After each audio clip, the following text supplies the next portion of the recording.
Meu amigo, o caso do Elpojo Carvajal está dando dor de cabeça.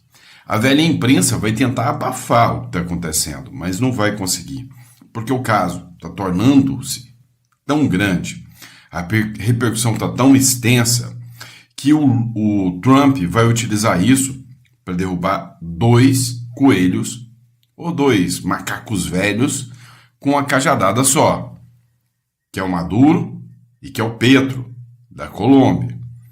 E pode respingar em outro macaco velho. Vamos entender tudo isso? Esse é o nosso primeiro editorial do dia. O nosso Café com Política. É sempre um prazer e uma honra estar aqui com vocês. E bora de informação. Vamos começar com o Rodrigo Constantino, que fez uma análise justamente sobre esse caso do Hugo Carvajal. Acompanhe aqui comigo. Não, eu imagino que a velha imprensa vai tentar abafar o caso, mas vai ser impossível consegui-lo totalmente, né? Porque a coisa vai feder demais. Ele está com a audiência marcada, ele está prometendo entregar provas, né? A justiça americana é séria, então não é só gogó, não é só denunciar, apesar do que ele era alguém muito próximo ali, chefe de inteligência do governo Hugo Chávez, né? Mas ele vai apresentar as provas de que a ditadura venezuelana financiou campanhas continente afora, inclusive a do Lula e do Petro. Ora, isso torna a presidência do Lula ilegítima. Isso torna o PT passível de cassação com o seu mandato, com o seu registro de partido, porque é vedada pela lei eleitoral brasileira qualquer financiamento estrangeiro por motivos óbvios, né? Se tem uma eleição local, doméstica, seria uma afronta à soberania nacional que grupos organizados, partidos estrangeiros, ONGs, pudessem irrigar cofres de uma determinada campanha ou outra. Então, o Carvajal está entregando o caminho das pedras, vai entregar documentos comprovando o que está falando e vai ficar muito indigesto fazer vista grossa a isso, fingir que a denúncia não está acontecendo. Até porque a gente sabe que a justiça colombiana é mais séria que a brasileira, em que pese o presidente socialista, que acha que traficante é trabalhador e quer legalizar cocaína, né? Enquanto que o Lula, por sua vez, acha que culpado é o usuário, né? Em que pese essa apologia toda aos traficantes, a verdade é que a justiça colombiana é mais independente. E ali, quando chegar esse material, vai ter consequências.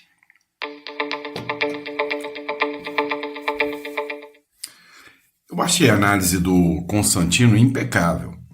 Lá na Colômbia, quando chegar o peso das decisões, né, quando chegar literalmente as denúncias do Hugo Carvajal, a justiça colombiana vai agir contra o Petro. Só que isso vai gerar uma repercussão internacional, vai gerar uma cobrança aqui no Brasil do seguinte, peraí, o mesmo sujeito que denunciou o Petro, desculpe, denunciou também o Lula, falou claramente o nome do Lula. O porquê a justiça lá agiu e a justiça aqui no Brasil se torna tão conivente? Vocês entendem o tamanho desse buraco, né? Tô doido para ver o que vai acontecer. Doido para ver isso, né? E aí veio o Lula com aquelas falas dele dizendo que o traficante é a vítima, que o Donald Trump é o malvadão e que o usuário é que vitimiza, né? Ali o traficante faz o traficante como sua vítima. Algo que beira a imbecilidade. O Ivan Kleber fez uma análise sobre as falas do Lula, mas que colocam o Lula do lado do Petro. Literalmente, o Lula estava do lado do Petro quando o Petro falou que tinha que liberar a cocaína. Agora o Lula vem e defende o traficante em cadeia internacional. Escuta só. O Lula quer muito este encontro. Do lado americano, eu ainda não encontrei uma confirmação oficial de que ele vai acontecer. Minha opinião, Juliana, o encontro vai sair. Se vai ser algo de meia hora, uma hora, a gente ainda não pode estabelecer. Na minha humilde opinião, eu acho que o encontro pode acontecer. Nesse contexto, as falas do Lula não ajudam em nada. Ontem também ele fez uma declaração dizendo que o Brasil pretende negociar direto com a Indonésia nas suas respectivas moedas, não é? No real e na rúpia, em um momento em que o presidente americano Donald Trump vem falando do fortalecimento do dólar. Nem a China mais está falando desse negócio de moeda paralela, nem a Rússia. Aí vem o Lula com essas declarações. Pode ter certeza, Juliana, que se tal reunião acontecer, a equipe do Trump vai dizer, olha, o Lula falou isso, falou aquilo outro, ele vai receber todo o briefing, porque acreditem, eu não sei se eu vou contar uma novidade aqui para a audiência, mas não é que o Donald Trump acorda de manhã e vai nas redes sociais para ver o que o Lula disse ou não disse. É irrelevante, totalmente irrelevante nesse contexto, né, de importância, de escala, de prioridade do presidente americano Donald Trump. Por que eu estou dizendo isso? Porque o Trump já designou o Marco Rubio para cuidar das questões relacionadas ao Brasil. E se o Lula está desesperado para conseguir essa reunião, esse encontro com o Trump, é porque a reunião entre o Rubio e o Mauro Vieira não saiu conforme o esperado. Então ele está tentando assumir para ele esse protagonismo de tentar negociar diretamente com o presidente americano Donald Trump. Que eu não me surpreenderia que até aceitasse a conversar com o Lula, mas dissesse, olha, desculpa, você está falando com a pessoa errada, eu já nomeei o Marco Rubio, o que o seu ministro das Relações Exteriores não fez, que não conseguiu avançar com ele? Não é comigo que você tem que avançar. Lembrando que, embora alguns setores da mídia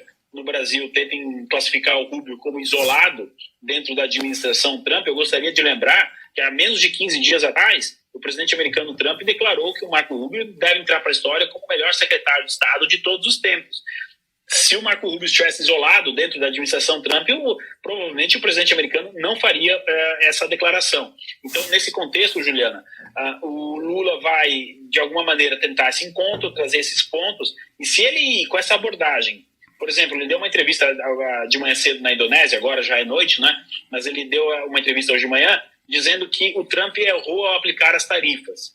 Boa sorte, Lula. Você chegar na cara do Trump e dizer que ele errou, cuidado com a resposta que você vai levar. E outro ponto, Lula, você vai abordar a questão escrita ali na carta que o Trump enviou em julho sobre a perseguição ao ex-presidente Bolsonaro, a família do ex-presidente Bolsonaro e apoiadores. A gente não pode esquecer aqui, Adriana, colegas de bancada, que o presidente Trump especificou na carta que ele enviou em julho a perseguição a apoiadores do ex-presidente Bolsonaro.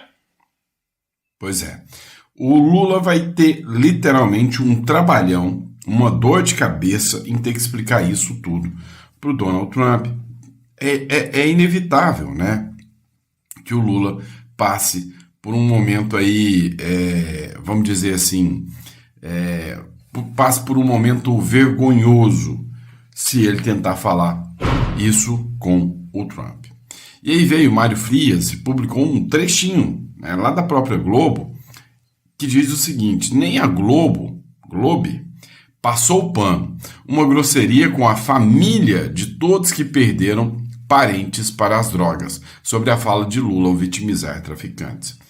Cara, assim, hoje a acusação geral é de que a esquerda, ela literalmente, ela usa, né, ela entrega para a população caos, violência e o adubo perfeito para essa turma do crime organizado crescer, continuar fluindo.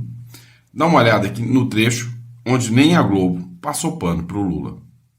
Grosseria dessa com a família de todo mundo que perdeu para as drogas de variadas maneiras. Então, realmente não é um pedido de desculpas. É tipo assim, vocês que não estão olhando para o lado bom do meu governo, porque os atos são mais importantes que as palavras.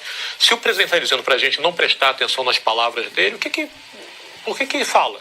Então, tem o que ele fala, ele é representante do governo e representante, sobretudo quando está no exterior, do país dele. Então ele tem que ou não falar ou então pesar as palavras quando fala, ainda que de improviso, né? Porque era ali uma resposta solta, que ele começa de uma maneira e decide trocar de assunto no meio da frase, né? Tendo oportunidade de falar coisas mais pertinentes à realidade brasileira, ele vem com a história de que traficante é vítima do usuário.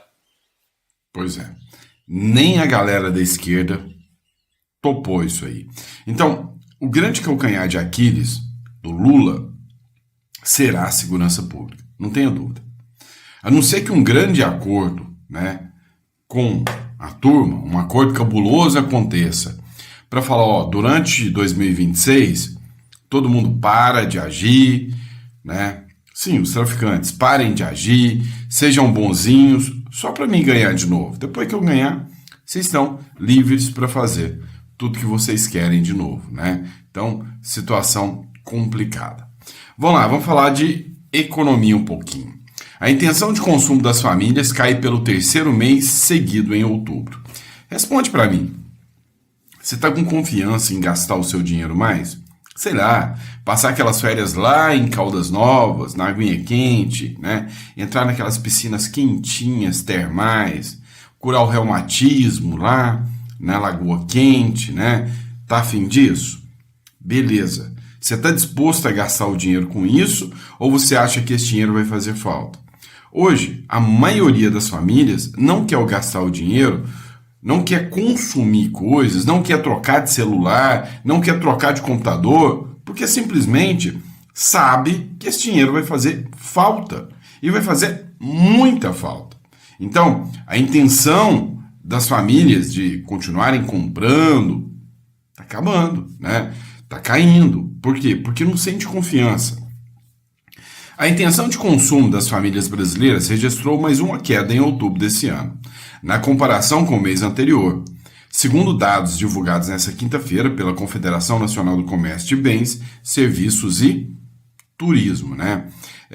Eu estive em Caldas Novas há pouco tempo atrás e o pessoal reclamando muito de que o turismo, sabe, ainda está meio em capenga, né? De acordo com o levantamento, a queda registrada nesse mês foi de 0,5% no terceiro recuo mensal consecutivo do indicador.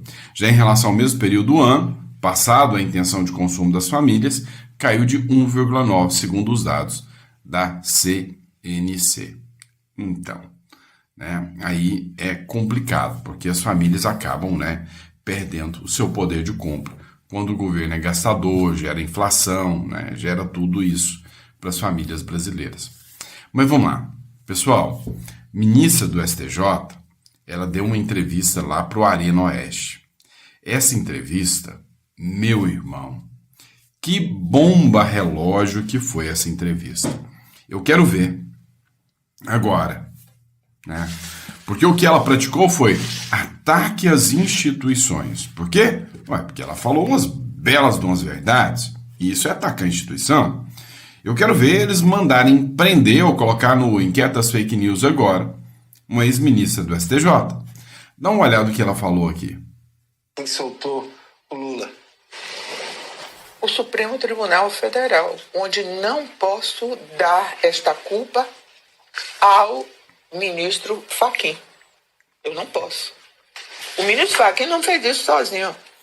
E o ministro Fachin não deu aquele voto e levou lá e todo mundo... não. Aquilo tudo é combinado. Eu sei porque a gente combinava coisas difíceis de resolver. Eu mesmo chamava meus colegas no meu gabinete, coisas até tributárias e tal. Olha, isso aqui tá difícil de resolver. Olha aqui, ó. Vamos, às vezes no meu gabinete eu fazia até PowerPoint mostrando e tal. O que é que vocês acham? Brigávamos e tal, parará, eram contra, daqui a pouco, olha, eu tô com você e tal. Então, aquele voto não foi um voto que chegou lá, foi ler e todo mundo se surpreendeu e votou junto. Aquilo foi combinado. Quem teve a ideia, ministra? Porque é um absurdo a tese do CEP, é das coisas mais estapafúrdias. Eles tentaram, digamos, alegar um foro inadequado de Curitiba, como se nada daquilo pudesse ser feito em Curitiba, e sendo que estava na Justiça Federal. A Justiça Federal é federal. E não por acaso, e é sempre bom a gente lembrar, eu mencionei há pouco, mas aquilo foi revisado pelo Tribunal, pelo Tribunal Regional de Porto Alegre. O STJ em Brasília se manifestou. Nenhum desses juízes, e todos têm conhecimento da lei, viram algum problema. Quem teve essa ideia? Bolsonaro. A ideia do CEP? Bolsonaro teve a ideia no momento em que ele disse que ia transformar o Supremo Tribunal Federal em corte constitucional, acendeu a luz vermelha. Ah, ele provocou. E aí criaram nesse momento, começou-se a trabalhar uma forma disso não acontecer. Bolsonaro não pode mais ser presidente de forma alguma. Quem é que a gente vai botar? A esquerda não tinha mais ninguém. Todo mundo estava comprometido. O que é que faz? Faz uma enquete. O único que sobrou, Lula da Silva. Mas ele está condenado. Como é que faz? E a gente já julgou uma porção de coisa dele. Como é que faz? Desmoraliza a Lava Jato. Primeiro, dizendo que o Ministério Público se uniu com o Moro para fazer aquele conluio. Como eles não se unem ao Procurador-Geral da República para combinar. Você viu o que ela falou? Que foi tudo um jogo combinado, onde o único intuito era tirar o Bolsonaro. O único intuito era simplesmente fazer uma estratégia, que foi feita uma pesquisa com a influência do Supremo Tribunal Federal para, no final das contas, tirar o Bolsonaro. E, sabe, não é um Zé Ninguém que nem eu, que está na internet falando com você. Não é qualquer um. É uma figura que integrou um dos principais tribunais do Brasil.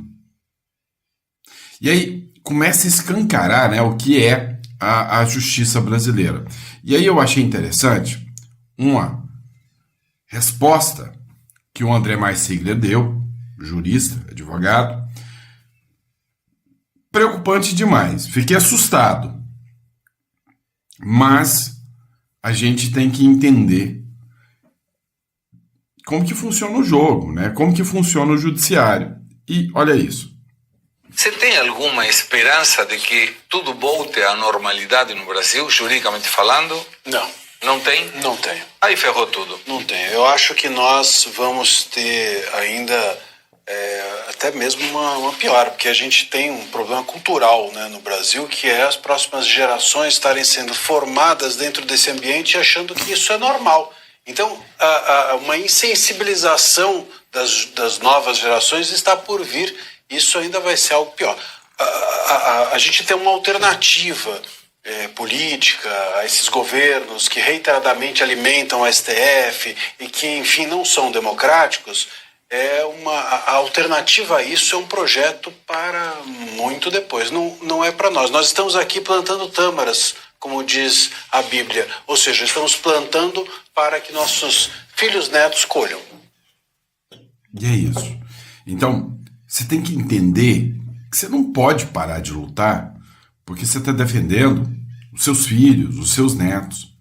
Então, uma das maiores reclamações que eu recebo aqui no canal é que mas olha só, os deputados falam, mas esse rapaz da internet fala, nada muda, nada acontece.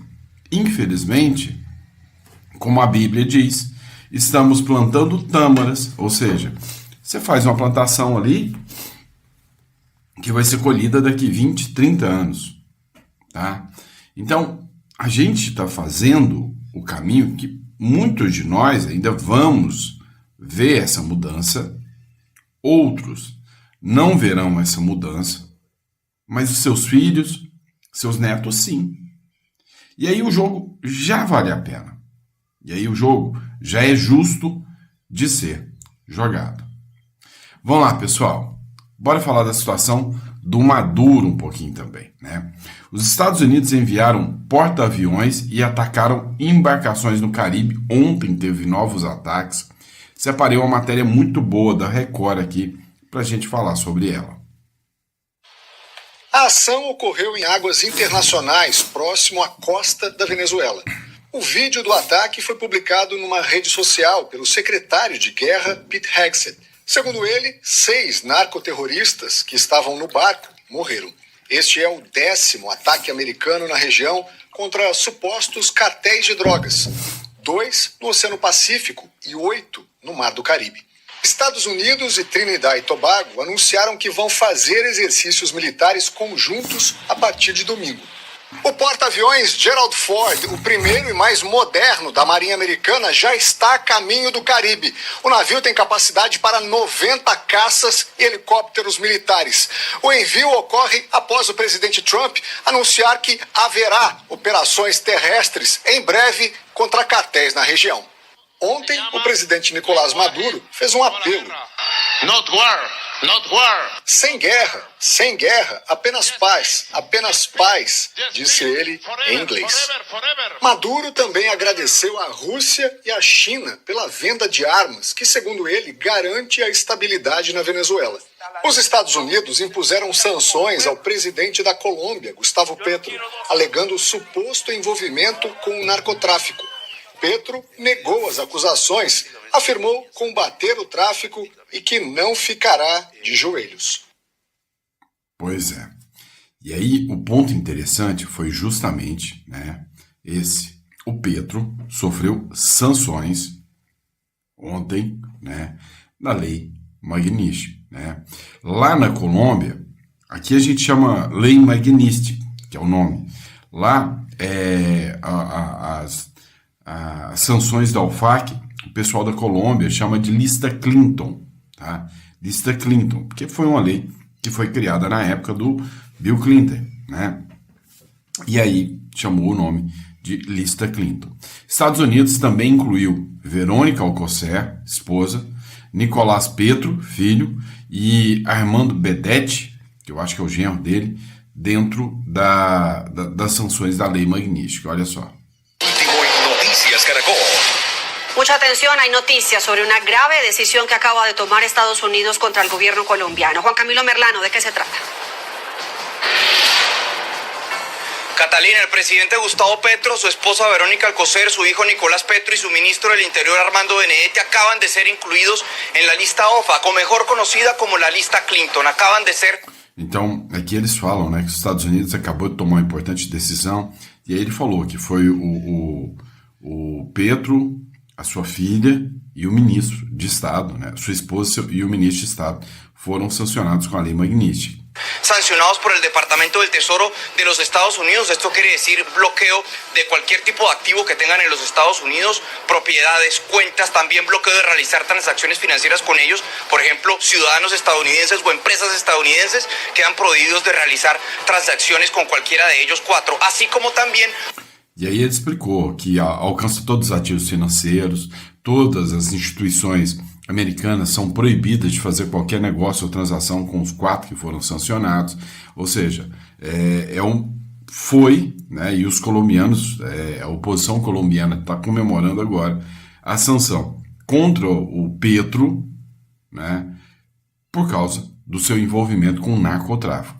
Podrían recibir o sufrir bloqueos por parte de otros bancos a nivel internacional por cuenta de esta determinación. Lo acaba de compartir el Departamento del Tesoro en una actualización que hace de su lista. Simplemente publica los 4 nombres en el siguiente orden: Alcocer García, Verónica del Socorro, Benedetti Villaneda, Armando Alberto, Petro Burgos, Nicolás Fernando, Petro Urrego, Gustavo Francisco. Una particularidad de estas sanciones es que aparece allí entre paréntesis en este documento del Departamento del Tesoro la justificación, la autoridad sobre la cual toman esta determinación, y dice illicit drugs, drogas ilícitas, y hace referencia a la orden ejecutiva 14059, que es la que le da la potestad al presidente de los Estados Unidos de incluir en la lista Clinton a aquellas personas que se tenga sospecha de estar involucrado o de haber recibido dineros del tráfico ilícito de drogas. Aqui entra o detalhe. Eu sei que vocês muitos não entendem tanto espanhol, é rápido, mas foi incluído o Petro e algumas figuras ligadas ao Petro. E quando foi perguntado para o secretário, né, o secretário de Segurança, o porquê que o Petro e essas pessoas foram colocadas, ele respondeu: não, drogas ilícitas. Todos aqueles que são suspeitos de participar, de receber dinheiro ou influência de qualquer tipo, né, de cartéis de narcotráfico ou de drogas ilícitas, serão sancionados. E aí, cita-se no momento em que o Hugo Carvalho acabou de denunciar o Petro e prometeu entregar várias provas. Ele tem provas a serem entregues. Mas ele não denunciou só o Petro, teve outros aí também, inclusive aqui na América do Sul. O presidente dos Estados Unidos, Donald Trump, incluiu Gustavo Petro e sua esposa, Verônica Alcocer, e seus filhos, Nicolás Petro, e o ministro do Interior, Armando Benetti, na lista da OFAC, também conhecida como a lista Clinton.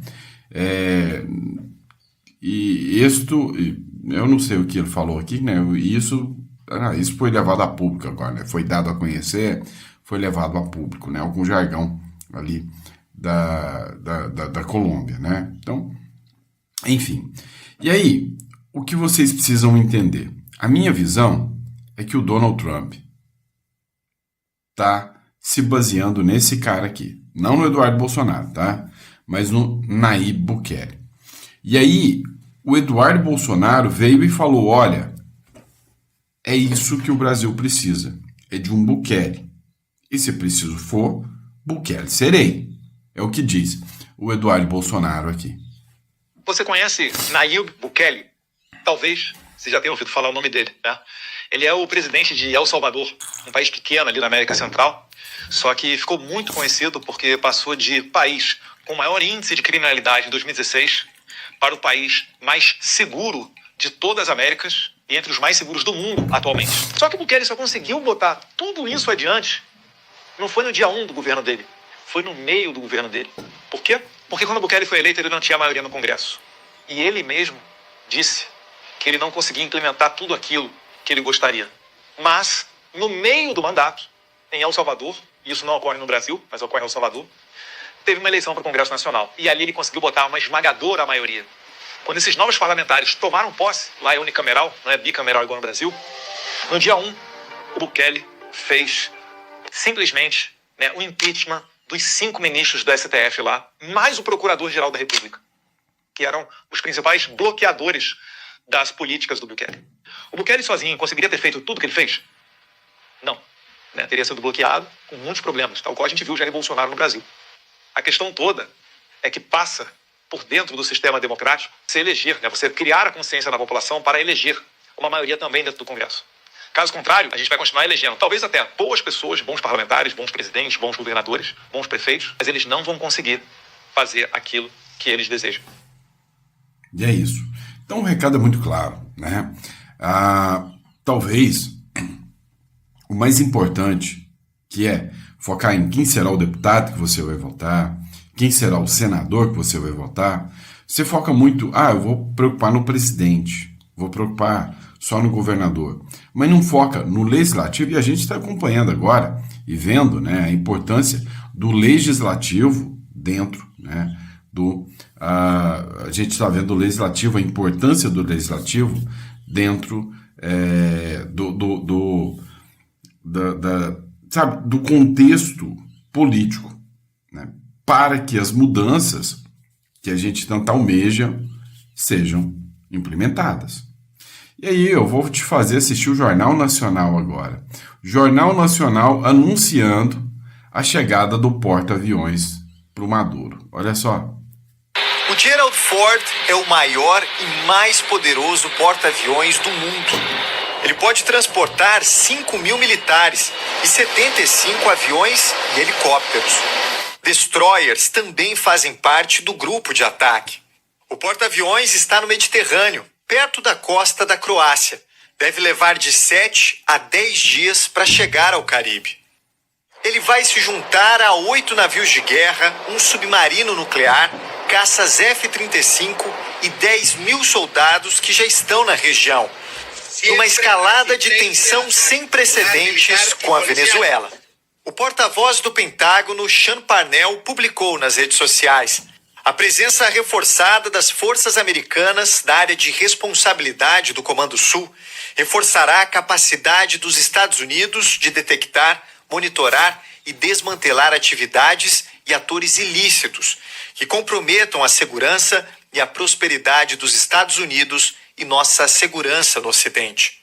O Comando Sul é responsável por uma área que engloba 31 países da América Central, América do Sul e Caribe. Inclui Venezuela, Colômbia e Trinidad e Tobago, países de onde eram alguns dos suspeitos que estavam nos barcos bombardeados pelo exército americano. Hoje, o secretário de Guerra, Pete Hegseth, divulgou imagens de mais um ataque a um barco no Caribe. 6 pessoas morreram. Hegseth disse que o barco estava sendo conduzido por integrantes do cartel Trem de Aragua, da Venezuela. Desde setembro, foram 10 ataques. 8 no Caribe e 2 essa semana no Pacífico. 43 pessoas morreram. Pois é. Eu sei que você está gostando de assistir isso, né? Mas vamos lá. Agora eu vou falar uma coisa que talvez você vai soar para você como alarmista.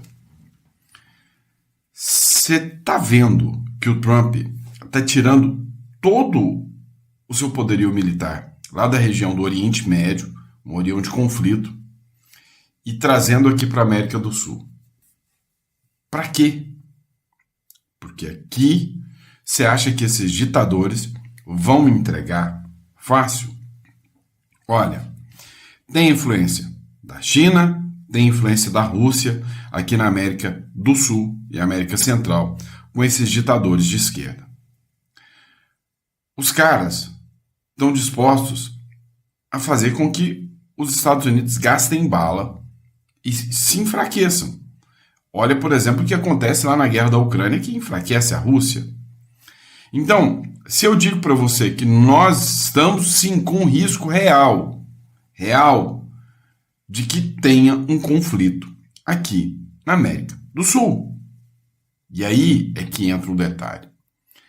Você tem um filho que está na idade de ir para um embate, você já parou para pensar que você não pode confiar em momento algum no governo atual que nós temos? Então, presta atenção no que eu vou te dizer agora. Entre em contato com a Imigra Mais, tire uma residência para ele fora do Brasil. Uruguai é a mais rápida e mais barata de você tirar.